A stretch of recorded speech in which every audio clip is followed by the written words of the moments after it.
बिस्मिल्लाहिर्रहमानिर्रहीम स्टूडेंट्स, आज हम second year physics chapter number 12 और टॉपिक है जी एप्लीकेशंस ऑफ इलेक्ट्रोस्टैटिक्स, उसको आगे बढ़ाएंगे। इसकी पहली एप्लीकेशन ज़ीरोग्राफी, जिसमें हमने फ़ोटोकॉपियर मशीन को डिस्कस किया था। आज एप्लीकेशन ऑफ इलेक्ट्रोस्टैटिक्स में हम दूसरी एप्लीकेशन पे बात करने लगे, जो कि लास्ट एप्लीकेशन है बुक के मुताबिक, और दूसरी एप्लीकेशन का नाम है inkjet printer. Inkjet printer. जैसा कि बच्चों मैंने पहले लेक्चर में भी आप लोगों को जो फोटोकॉपियर मशीन के हवाले से दिया था, उसमें भी मैंने 4 हेडिंग बनाने को कहा था कि आप डेफिनेशन की हेडिंग बनाएंगे, आप उसके मेन पार्ट्स बताएंगे, फिर स्कीमेटिक डायग्राम लिखेंगे और लास्ट पे जाके वर्किंग एक्सप्लेन करेंगे। तो वही 4 हेडिंग आप इंक जेट प्रिंटर पे भी अप्लाई करेंगे और उसे भी फिर लिखेंगे। लेकिन ये टॉपिक ज़्यादातर चांस होता है शॉर्ट क्वेश्चन के लिए, उस पर भी हम लास्ट पे बताएंगे कि अगर ये शॉर्ट आएगा तो फिर आपने कितना लिखना है। लेकिन आप फ़िलहाल सारा ही इसको डिस्कस कर लें कि ये होता क्या है। आते हैं जी सबसे पहले कि ये चीज़ क्या है जी इंक जेट प्रिंटर। अब आपको पता है जी प्रिंटर एक आम लफ्ज़ सुना हुआ आजकल, एक आपने देखी हुई एक आउटपुट डिवाइस कही जाती है, जिसकी मदद से कंप्यूटर पे जो सॉफ्ट फॉर्म में डाटा होता है उसे आप पेज पे कॉपी कर सकते हैं। तो हम इसकी डेफिनेशन अपने लफ्ज़ों में ये बना सकते हैं, it is a device that is used to copy data from computer to page, from computer to page using electric charges. जैसे बच्चों मैंने फोटोकॉपियर मशीन के हवाले से आपको डेफिनेशन बताई थी, it is a device that is used to copy data from one page to another. तो ये वन पेज टू अनदर की बजाय आप यहाँ फ्रॉम कंप्यूटर टू पेज कर दें तो ये इंक जेट प्रिंटर या प्रिंटर की डेफिनेशन होगी। अब उसी तरह जैसे फोटोकॉपियर मशीन में सारा टॉपिक उसकी डायग्राम में था, तो यहाँ भी बच्चों इसका सारा टॉपिक इसकी डायग्राम है, यहाँ से ही आपने समझना है। तो बढ़ते हैं जी इसके डायग्राम की तरफ और देखते हैं जी इसमें क्या कुछ होगा। सबसे पहले बच्चों भी हम सिंबॉलिकली शो कर रहे हैं जी, हमारे पास ये एक हिस्सा है, इसको हम नाम दे रहे हैं बच्चों इंक सप्लाई। अब इंक सप्लाई से मुराद क्या लेंगे? इंक सप्लाई मीन ये एक प्रैक्टिकल बात करें तो ये एक बॉटल होगी जिसके अंदर इंक होती है लिक्विड फॉर्म के अंदर।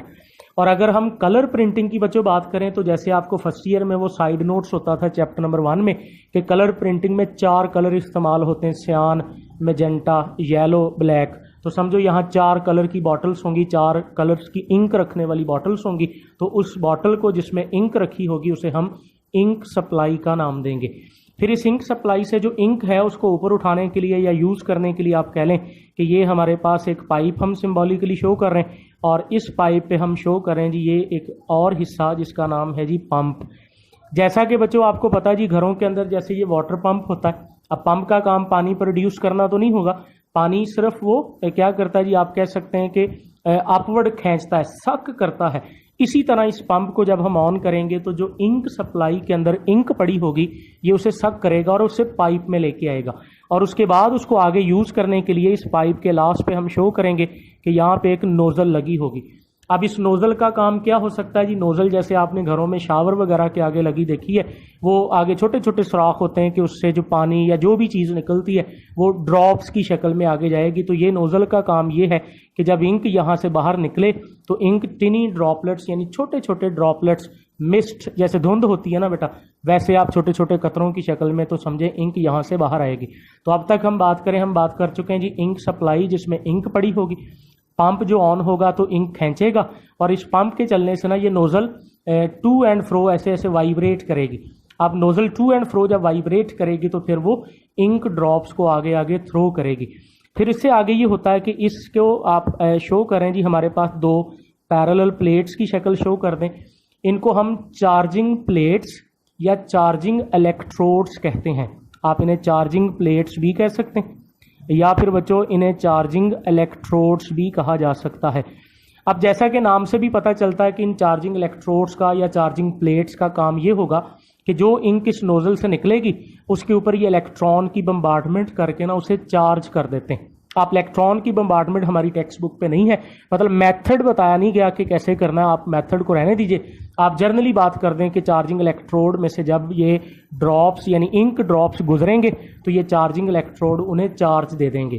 ठीक है जी, नेगेटिव दें या पॉजिटिव इससे हमें कंसर्न नहीं है, बहरहाल आप यही समझें कि उन पे चार्ज आ जाएगा।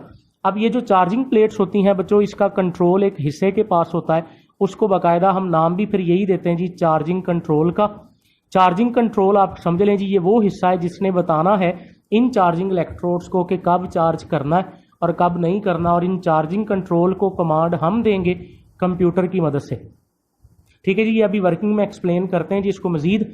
आगे बढ़ते हैं जी। आगे हमारे पास 2 और पैरेलल प्लेट्स होंगी और इन प्लेट्स को बच्चों कहा जाता है डिफ्लेक्टिंग प्लेट्स। डिफ्लेक्टिंग प्लेट्स जैसा कि नाम से भी पता चलता है कि डिफ्लेक्टिंग प्लेट्स का काम डिफ्लेक्ट करना होगा। मतलब यहां से इंक निकली, चार्जिंग प्लेट्स ने उन्हें चार्ज किया, चार्ज करके आगे डिफ्लेक्टिंग प्लेट्स में, तो जैसे ही डिफ्लेक्टिंग प्लेट में आएंगी यहाँ पहले से इलेक्ट्रिक फील्ड मौजूद होती है जो चार्ज होके आने वाले ड्रॉप्स पे फोर्स लगाएगी और उन्हें डिफ्लेक्ट करके एक हिस्से में फेंक देगी, और इस हिस्से को बेटा नाम दिया जाता है गटर। अब गटर का काम क्या है जी? वेस्ट इकट्ठा करना। ठीक है जी, आप कह लें कि जो चार्ज इंक यहाँ से आएगी, डिफ्लेक्टिंग प्लेट उसे डिफ्लेक्ट करेगी, वो डिफ्लेक्ट होकर गटर में आके गिर जाएगी और यहाँ से रिसाइकल भी की जा सकती, मतलब आप रीयूज भी उसे कर सकते हैं। और आगे कह लें जी, यहाँ पे एक सिंबॉलिकली लाइन खींच के ये हम पेज शो कर रहे हैं कि यहाँ तक इंक पहुँचानी है। अभी प्रिंट कैसे होना है, प्रिंटिंग पेज कैसे, इंक कैसे पहुँचनी, वहाँ तक इस पर बात नहीं हुई। अभी जर्नली मैंने आपको मेन पार्ट्स गिनवाने की हद तक बात कर लें। इंक सप्लाई में इंक पड़ी है, पंप ऑन होगा, इंक खींचेगी, पंप की वर्किंग से नोजल टू एंड फ्रो हिलेगी और ये इंक ड्रॉप्स फेंकना शुरू कर देगी। चार्जिंग प्लेट उन्हें चार्ज करेगा, डिफ्लेक्टिंग प्लेट उन्हें डिफ्लेक्ट करेगी और डिफ्लेक्ट करके गटर में फेंकेगी, जिसे आप रीयूज भी कर सकते हैं।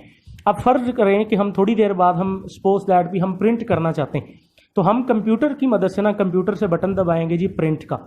हमारे कंप्यूटर के दी हुई कमांड जाएगी चार्जिंग कंट्रोल के पास, और जैसे ही हम प्रिंट की कमांड देंगे तो चार्जिंग कंट्रोल चार्जिंग बंद कर देगा। मतलब ये इसे कहेगा जी अब चार्जिंग बंद कर दें। अब इंक गुजरेगी लेकिन चार्ज नहीं होगी। जब चार्ज नहीं होगी तो फिर वो डिफ्लेक्ट भी नहीं होगी, और वो डिफ्लेक्ट नहीं होगी तो सीधी पेज तक जाएगी और यूं फिर पेज पे जाके वो इस्तेमाल होगी। आगे छपना क्या है, लिखी कैसे जाएगा, सारा कुछ ये हमारा कंसर्न नहीं है। हमने सिर्फ इस तक बात का जिक्र करना है कि इंक जो है वो पेज तक पहुंचेगी कैसे। तो इस सारी बात को बच्चों समरी में बयान करें तो समरी ये बनी कि जो इंक चार्ज हो जाएगी वो डिफ्लेक्ट होके गटर में जाएगी, और जो इंक चार्ज नहीं होगी वो पेज तक पहुंचेगी। अब यहाँ बच्चों का एक जेन्युइन सवाल बनता है कि सर अगर चार्ज करके आपने डिफ्लेक्ट ही करनी थी तो फिर चार्ज करें ही ना, इंक जाने दें इसको सीधा पेज तक, तो डिस्चार्ज करके ये डिफ्लेक्ट करके इसका पर्पस क्या हुआ। बच्चों याद रखिएगा कि ये जो इंकजेट प्रिंटर है ना, इसके बारे में हम कहते हैं कि ये स्लो प्रिंटर है, और आजकल इसकी जगह ना ये लेज़र प्रिंटर ने ले ली है। लेकिन फिर भी आजकल ये कलर्ड कॉपी, जैसे आप तस्वीरों का प्रिंट लेते हैं, ये इंकजेट प्रिंटर आज भी यूज़ होता है, लेकिन इसे स्लो प्रिंटर कहा जाता है। और इसके स्लो प्रिंटर होने की बेटा यही वजह है कि ये आपकी कमांड, फर्ज करें मैंने कमांड दी है इसको प्रिंट की, तो ये फौरन मेरी कमांड पे अमल नहीं करता, लेकिन उससे पहले ये एक क्लीन साइकिल चलाता है। अब क्लीन साइकिल से मुराद आसान लफ्जों में कह लें, ये एक खाली साइकिल चलाएगा। अब खाली साइकिल से मुराद क्या है, ये इंक उठाएगा, चार्ज करेगा, डिफ्लेक्ट करके गटर में फेंकेगा, और इससे ये चेक कर लेगा कि इंक मौजूद है, सारे पार्ट ठीक काम कर रहे हैं। तो ये तसल्ली कर लेने के बाद फिर आपकी कमांड पे अमल करता है, और फिर चार्जिंग प्लेट्स को कहता है भी अब चार्जिंग बंद कर दो, तो जो चार्ज नहीं होती वो फिर इंक सीधी पेज तक जाती। इसलिए बच्चों इसको स्लो प्रिंटर कहते हैं कि आप जितनी बार भी इसे प्रिंट की कमांड दोगे, ये हर बार एक क्लीन साइकिल चला के पहले चेक करेगा जी इंक सप्लाई में इंक है या सारे पार्ट ठीक काम कर रहे हैं, और उसके बाद आपके कमांड पे अमल करेगा। तो ये है बच्चों ये टॉपिक जो आपने समराइज किया है इन लफ्जों में। तो इंकजेट प्रिंटर को आप पहले डेफिनेशन बताएंगे कि सर ये एक डिवाइस है जो एक कंप्यूटर से डाटा पेज पे कॉपी करता है। फिर आप ये कहोगे कि सर इसके मेन पार्ट्स अगर गिने तो इंक सप्लाई है, पंप है, नोजल है, चार्जिंग प्लेट है, चार्जिंग कंट्रोल है, चार्जिंग ये डिफ्लेक्टिंग प्लेट्स है, ये गटर है, ये पेज या कंप्यूटर इसके पार्ट्स नहीं है, ये नहीं आपने लिखने, बाकी सारे मेन पार्ट्स हैं। फिर आगे डायग्राम बनाओगे जिसे हम स्कीमेटिक डायग्राम कहते हैं, और फिर वर्किंग, जैसे बच्चों मैंने फोटोकॉपियर मशीन के बारे में भी कहा था कि ये टॉपिक आप बुक से पढ़ के अपने लफ्ज़ों में भी लिख दो तो बेटा ये एक्सेप्टेबल है। और अगर एक और हेडिंग बनाना चाहें यूज़ की, तो आप यूजेस में ये लिख सकते हैं, it is used in colour printing. ये स्लो प्रिंटर है, आमतौर पे इसे यूज़ नहीं किया जाता, लेकिन कलर प्रिंटिंग में अभी भी ये यूज़ होता है। अच्छा, अब आखिरी बेटा बात यह है कि अगर फ़र्ज करें बोर्ड के अंदर ना ये शॉर्ट क्वेश्चन आता है, ये लॉन्ग नहीं आता, सिंपली सवाल आ जाता है कि आप इसको डिटेल में लिखने की बजाय सिर्फ इसका जो वर्किंग प्रिंसिपल है उसको समरी में बयान कर दें जी शॉर्ट क्वेश्चन के तौर पे। तो बच्चों मैं सजेस्ट करूंगा कि हर बच्चा अपनी अपनी टेक्स्ट बुक पे देखे, जहां डायग्राम बनी है उसके नीचे एक लाइट पिंक से कलर का ना एक बॉक्स बना हुआ है, ऐसे जैसे साइड बॉक्स बने होते हैं ना, तो वैसे डायग्राम के बिल्कुल नीचे एक बॉक्स है, टॉपिक के अंदर ही, साइड बॉक्स नहीं, टॉपिक के अंदर ही एक बॉक्स बना है, और वो सारा बॉक्स जो है वो मेन इसका प्रिंसिपल है, वर्किंग प्रिंसिपल है। तो अगर आपको शॉर्ट क्वेश्चन आए कि आप इसको समराइज करें, तो मैं रेफर करूंगा कि आप लोग अपनी तरफ से समरी बनाने की बजाय आपके नोट्स पे, सॉरी टेक्स्ट बुक पे जो बनी बनाई समरी है, जो पिंक से कलर का बॉक्स है, आप उसी को लिख दें, तो आपका शॉर्ट क्वेश्चन कंसिडर कर लिया जाएगा, 2 नंबर आपको मिल जाएंगे। हाँ, उसको को बेटर करना चाहता है शॉर्ट क्वेश्चन को, तो डायग्राम भी ऐड कर दे, वरना पिंक कलर के बॉक्स में लिखी हुई समरी आपके शॉर्ट क्वेश्चन को कंप्लीट करेगी।